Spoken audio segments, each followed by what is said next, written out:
Yan guys ang nag-aalaga o mo, naglapit agad yung mga tupa. Diba? Oh. Nabasa na.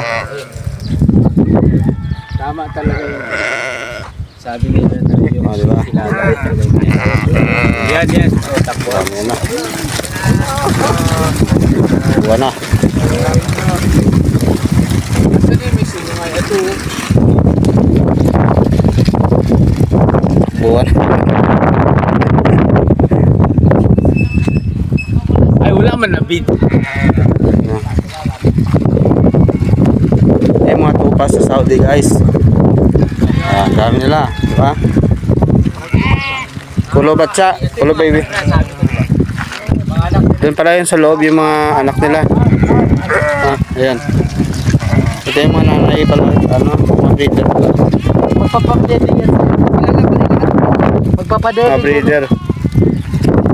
Fit pa. Yung isa malama pa yung sulat.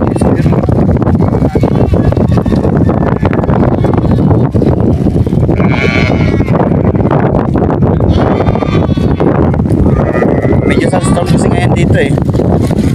Ayan na, pasok na. Pasok na sila. Pero sa iwan ka. Oh. Bilis eh. Ay, huli siya. Sama-sama na sila. Nanay. Grabe no. Reunited. Madilim yung daan. Tatapon kayo. Kubos na tinapay? Ay, oo. Dapat nagdala tayo. Oo. Tayo nagsab. Sana kami maraming tubig. Dito nga mo. Ito yung style. Ayan o. Grabe sungay ng isa. Nga ba nga eh.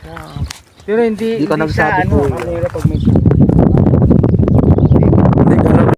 Ito naman yung mga breeder nila, mga lalaki. Ay, muskila.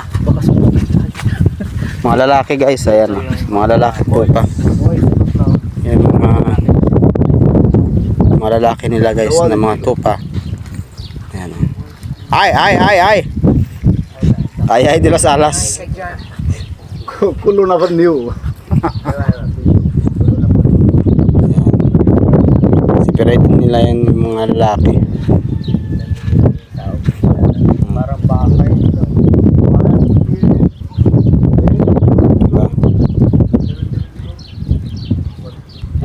Manok guys, gusto ko yung ganito sa sa Pilipinas gawin.